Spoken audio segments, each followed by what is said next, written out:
Guys.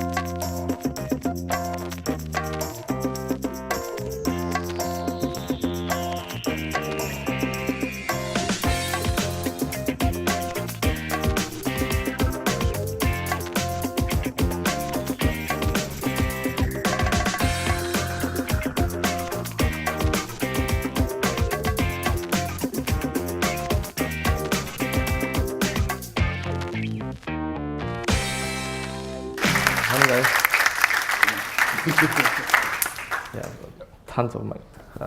Give me a second. Okay. Yeah, thanks for coming. Making it so early in the morning. Actually, it's quite impressive to see everyone here. Firstly, I'd like to thank Dalen and Grace for inviting me to kick off the first session of Creative Mornings Singapore. And my name is Felix. As Grace has already mentioned, I kind of do a lot of different things. And then about 7 years ago, I co-founded a design studio with my partner Jermaine, who's in the audience today. And so today, I was thinking about what to say, what kind of talk I could give that had value to everyone that would come, whichever stage of our careers or our educations we're at. And then I asked myself very honestly, and I think most of us, at some points of our career, right, we have felt powerless, felt like we were struggling to want to do the things that we want to do. And the truth is that most of the time we're winging it, we're faking it through.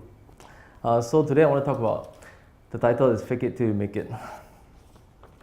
So how I'm going to do this talk is, I'm going to be sharing our story so far from the past 7 years, how we've been faking it for the last 7 years, and hopefully it helps to simplify some of the common obstacles that we all go through. Hopefully it will demystify how difficult it really is, and I'm also going to be touching on four lessons that I've personally learned from all this. From faking it. So yeah, so this is the timeline. I think actually I have a classmate from school here today, Tima, right? Hey yo. So yeah, she's proof that that really happened. So yeah, we're going to start with 2004. Okay, I'm supposed to stay away from the speakers. We're going to start from 2004, so when I was still in school. So initially I wanted to be a writer, so I went to mass communications at Ngee Ann Polytechnic, and then I didn't do really well, and I actually kind of came to school late almost every single day because I was actually working full time to pay my school fees, blah blah blah. So I was kicked out of school due to bad attendance, and 1 week later, actually the dean called me back and he asked me why I was missing school. So I explained to him, and so he said, okay, quit your job, the school will give you work and they'll pay you for it. So I said, okay, cool. So I quit my job. I was working at HMV at that time actually. So I quit my job and I did some work for the school. And the first project they gave me was to do some motion graphics. And that was something that I had absolutely no idea of. But see, the thing is, as a kid with no cash, right, you basically you do anything. So I said, yeah, sure. I said yes, and I did it. And I took on the job, and I basically had to learn everything from scratch. So I touched on tutorials. I went to Bashe to borrow books to read the books, and basically I had to do whatever I could to learn motion graphics. And so this got me away to how I eventually graduated from Ngee Ann Polytechnic. And then came 2005, right out of school. A friend of mine had a band who I actually did some CD covers for. The label EMI Hong Kong was very happy with the album, so they asked if we were up for directing and designing a music video for them. And at that point, I remember at a meeting when the band was there and it was just me and Jermaine, and we were like, yeah, we'll do it. Then we shake hands, and then the band leaves, and then immediately we turn around and look at each other and how the hell were we going to pull this off? We had absolutely no idea how we're going to do this. and it was just two of us wanting to do like a 6-minute music video. So this is the first lesson that I learned. Say yes now, worry about it later. I think it's very important. This step is very important because most of the time, I think good opportunities are very rare, and when it comes, we really have to jump at it. Whether or not we can do it, we have to jump at it, and then we really worry about it later. And because I really believe that if you want something bad enough, you'll find ways to make it happen, no matter how it is. So first step is actually say yes first. No matter how big it is, whether you're qualified or not, we'll worry about it later. Okay. And so yeah, we managed to pull off the job. We were paid, and yeah, then we started a business, and yeah. And then this is the part that always in my heart, that actually starting the business was really easy. I think the tough part was between 2005 to 2009. You see, in the beginning we were like young punks, two of us, like trying to do something, and then we managed to pull off one thing, but that was when it got really, really difficult. I think our most difficult years was actually those 4 years, and so this was always in my mind. Starting the business is easy. It's how we can sustain it and grow in a good way, where we were doing good things, making better things instead of making more things. And this was the hard part. Because we were not qualified, we were not part of the design community, we were absolutely nobodies, and we were just fresh out from school, starting a business. And it was difficult. It was really difficult to get people to want to hire us to do things because we never did it before. We had no portfolio, and it was really difficult for like people to invite us to do exhibitions or to be featured in magazines, blogs, whatever. And then I learned this. At all times, whenever no one wants to give you a chance, fuck it, do it yourself. And I think this is actually our turning point.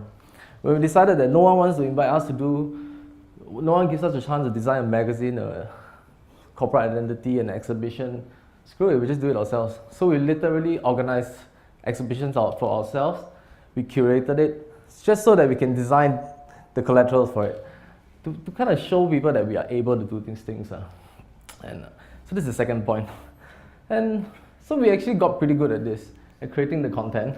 And in 2009, I think some of you might know, we started Anonymous. So Anonymous is like a research facility think tank. That's what we describe ourselves as. But actually, basically Anonymous is where we do things that don't make money. And so with Anonymous, one of the first projects that we did was in 2010, we launched a design film festival. I'm not sure how many of you are familiar with this. Nobody? Nobody went at all? One, John, two. Okay, cool. So good luck. Then I'll show you what the film festival was about. This was from 2011.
So this was the Design Film Festival. It looks really cool. This was designed by a friend of ours, Sebastian Lenz from Germany. He did a really good job. And then this is a very iconic point of our careers, because most of the time when we when we see things, we're only seeing the finished product, like the final thing, like how great it is, and then the 15 films on the screen and blah blah blah. So the trick was when we started doing a design film festival, we had actually absolutely no idea how to run a film festival, the ticketing, like how to get licensing, getting like all the classifications, and that was completely horrifying for us because we had no idea how we do it. And so I call this step that we came up with be like De Niro. Because you see, De Niro and Pacino, as you know, they're very famous as method actors. So what we basically did when we decided we're going to start the Design Film Festival is that we're going to immerse ourselves in the role of people who are festival directors, or people who are festival organizers. How are they going to run this thing, the entire thing? So we literally lived and breathed and studied and researched.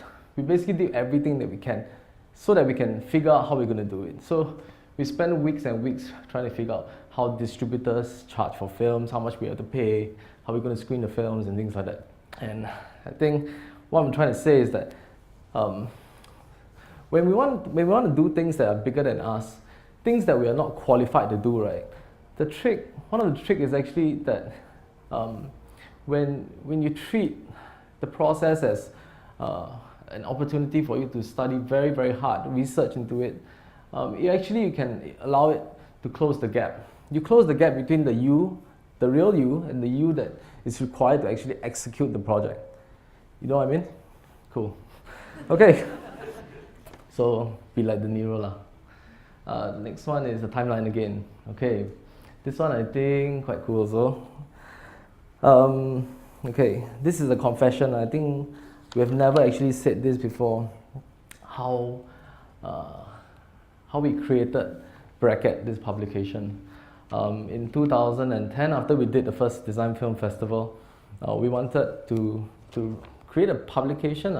We wanted to create quite a serious publication talking about critical things in design, things like craft, like hunger, like money, fame, ethics, very heavy stuff. And then I looked around our studio, and our studio is just me and Jermaine. So it's two persons, and then you imagine, like, you think about magazines, right? There's editorial, there's design, there's photography, there's advertising and sales, and then there's cover art and stuff like that. And it was just impossible because we are running so many multiple projects, but we really wanted to do a publication. So we thought of something quite cool, which was to create a questionnaire whereby we send this to 16 people around the world for each issue, and we get them to print it out, handwrite their answers, and send it back to us. So essentially, they lay it out for us. Yeah. So this is another example. This is Matthias from Behance. So yeah.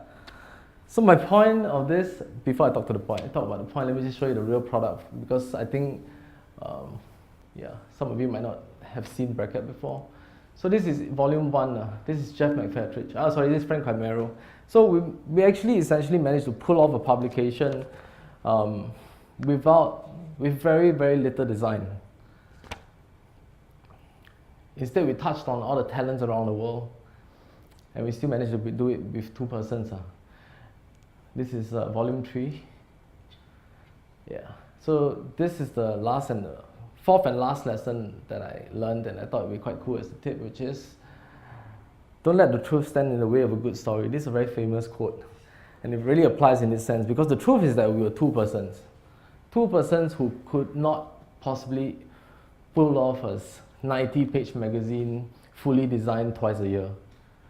And so the point is that we should never let what we don't have, right, prevent us from doing what we want to do.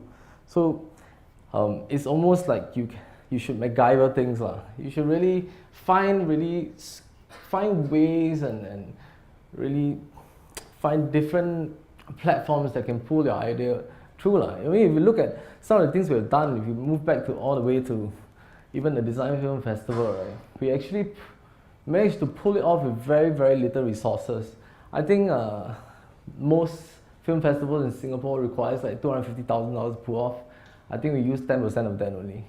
So most of the time, because when you're so small, or you're an individual coming out from school and you really want to do cool stuff, right? Or you're someone who's in the middle of a career and you feel like, hey, hey man, I really want to do good stuff, but I can't. I can't because I'm not qualified. I need to go and study again. And it's not true because there are so many ways we can do it. So yeah. So 4 lessons. And yeah. Hey. Okay. So don't let the truth stand in the way of a good story. Actually, seeing this on the screen is a bit, you can't really see how it feels and how it smells. So actually today we brought 150 copies of this, and it's right at the back. I think Ren is going to be distributing for every one of you today. Thank you.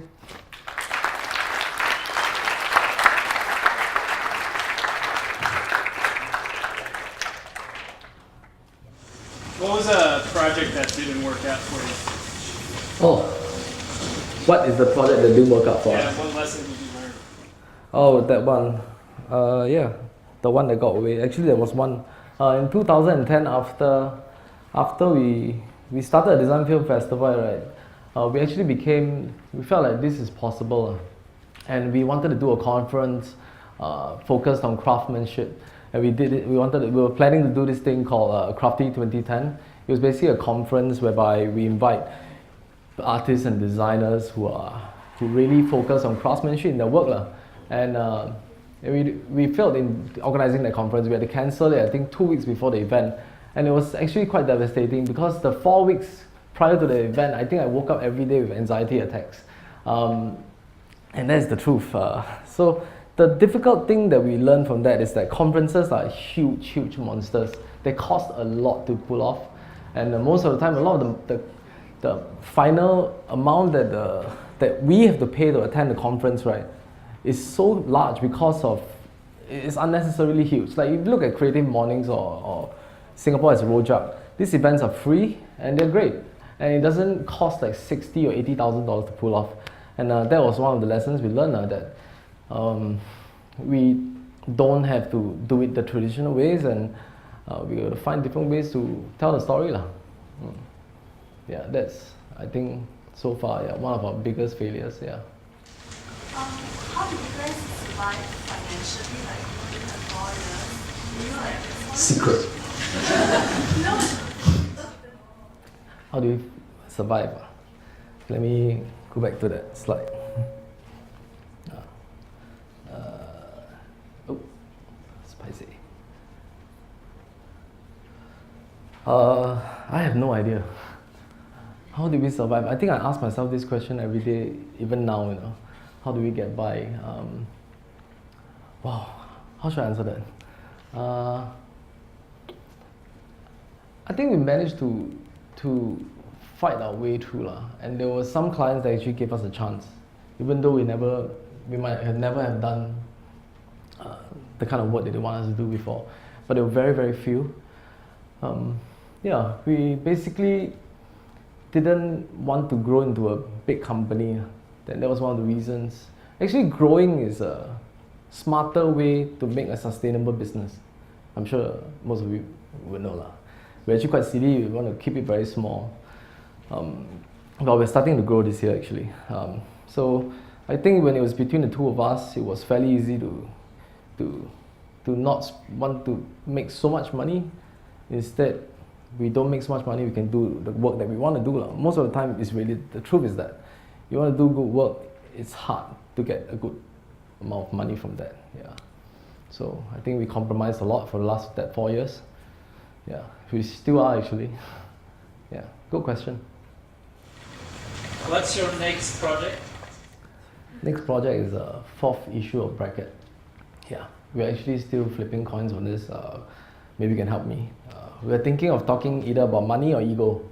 I think money is a very important topic because it's really, most of us kind of know it, that when we compromise with clients, we can make money. When we don't compromise, we want to do our own projects, we don't make money. And I think money is important to talk about.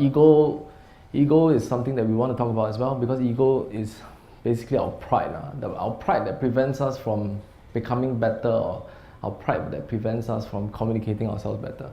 So, what do you think? Ego or money? Money. Yeah. Yeah, maybe you just look at Bracket and then let me know. Yeah. but that's one of the projects. And what else? For Anonymous or for our design company? I mean, specifically, like anything or what? Yeah. What is the next thing you will fake before doing it? Actually, that was supposed to be in this talk, but I figured if I added that in, that would stretch to tomorrow. And that point was supposed to be number 5, which is that never stop reinventing yourself. So thanks for bringing that up. I think it's very important to never stop reinventing yourself. In a way, when you faked it till you make it, you got to come up with another thing that you got to try and fake too lah. Otherwise, we start becoming stagnant. And in a way, that's how we evolved from our design practice. We wanted to evolve into a content creator, so we started Anonymous. And right now, our plan is that we want to become we want to still be a design company. We still want to work with clients, but we want to be more like a social design company. And when I say social, it doesn't mean like we offer Twitter and Facebook apps and stuff like that, which is cool, by the way. Nothing wrong with that. But it's more like using design, using communication design to help brands that really need it, working with socially conscious brands or good brands, and doing good design for good companies. And I think it's a very idealistic dream because, as everyone knows, there isn't much money in that. So we're going to try and figure it out. So that's the goal, and I think it will take us about 3 to 5 years to achieve that. Because that means we have to eliminate a lot of types of clients. We can no longer work for, like alcohol, and yeah, I'm not going to mention brands, but yeah, you know what I mean, yeah. I have one of you is not from design background. I'm very curious how you guys start a design company and become start learning about communication design. How did we start? I was kind of forced to do it in school, so yeah. Yeah, the part that I skipped actually in 2005 is how we actually started a business. So we actually said yes to doing the music video, right? So then we told the client, yeah, we'll do it. Then they said, so their label, EMI Hong Kong, emailed to say, okay, we need your bank account number. And then we said, okay, this is my bank account number. They said, no, we need a company's bank account number. So we're like, okay, we went to the bank. We asked them, we want to register a bank account with this name. They said, no, you need to register a business with ACRA first. So we went to register the business, to register the bank account to be paid by EMI Hong Kong. And actually right after that, we didn't know what happened, and then so far it's been 7 years. So it wasn't like intentional. I didn't come out of school and I'm going to start a business and change the world. It was very it just brought us along. And I think that's the beauty of life sometimes. Things might not work out the perfect way you want. You just go with it. And then you survive. Yeah? And try and do good things. Yeah. I think we've been very fortunate though. Yeah. The people have been very kind to us. Give us eventually after 2009 we've got more and more opportunities to do good work. So we've been quite fortunate, and I'm very grateful for that. Did you ever struggle? Yeah, all the time. Actually, I've not stopped struggling. I'm still struggling. Yeah. Is there any time when you feel like giving up? Because it's just starting already. When I want to give up, then I think about being employed by someone. Then I decided no. If I have to, I think I can't do it. The last time I was actually employed was when I was in HMV. That was the last real job I had. And I remember I quit because I was quite annoyed by the new manager. But he's not here today, don't worry. So I just quit. I asked him like, how much notice do you have to give me in order to fire me? He said, technically, because you're like a part-timer, we can fire you on the spot. So I took out my uniform, I threw it on the table, and I told him, I quit. And I'm not saying that being employed is bad. I'm just saying that because we've managed to carve out sort of a voice in a way in the last 7 years, and that voice means that we would probably be very much in control of how we want to do things. And I don't think I will feel comfortable being employed in that capacity again. So when I'm struggling, I think no, I cannot. So I think this is much better than to me lah. Yeah. But struggle is non-stop lah. I think most of us struggle all the time. Yeah. You had something to ask. I wanted to ask you if you could tell us about a project where you faked it and didn't make it. Faked it? The conference? Yeah. What? Something like, because I'm usually quite concerned about over-committing to a project. Yeah, so. Over-committing to the project and not being able to deliver, that's a fear and as many of us have. You want me to give you an example? Yeah, if you had any, or you always kind of manage to. Yeah, I think we've managed to pull through most of the time. Yeah, maybe it took a bit longer than we. For our own things, it might take longer than we wanted. Yeah, like initially we wanted to publish bracket every 3 months, but it's really difficult. So it became like every 6 months we publish it once. But yeah, if specific failures, I don't think got so bad. Yeah. So you wake up at 4 a.m., right? Every single morning. Apparently. What time do you sleep? Oh, about 11. Okay. So Yeah. what goes on in between 4 a.m. to 11 p.m.? 4 a.m. sleeping? Oh, 4 a.m. Oh. Yeah, I weird. I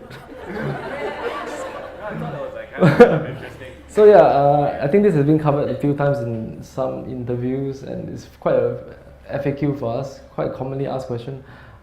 Yes, ideally my work day is that I wake up at 4 a.m. and then I start work at 5. And then 5 to 11 we work on the work that we have to do, which is our design company. And then after lunch we work on our own projects. That's how we split our time. Yeah. 6 hours, 6 hours. I think it's enough. Yeah. I think we've just got one more question because time-wise we should try and.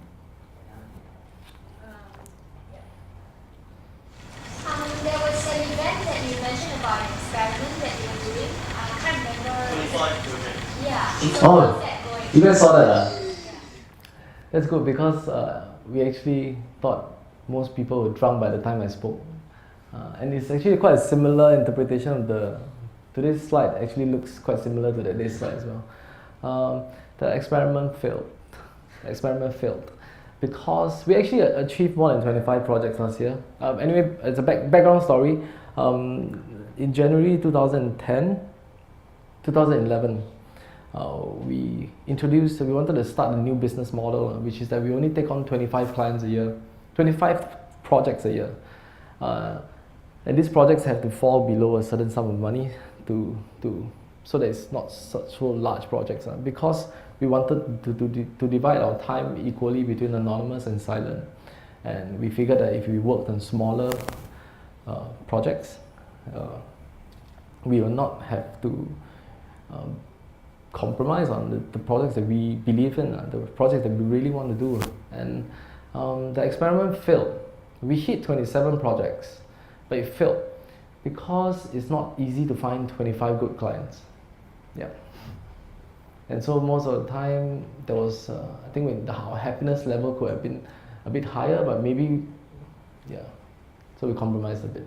So yeah, we're trying another one this year. Yeah. But it's cool you remember. Yeah, thanks. Okay, I think that's it. One last thing, I'd like to thank you guys for hosting us. I mean, school of thought, brilliant. Okay.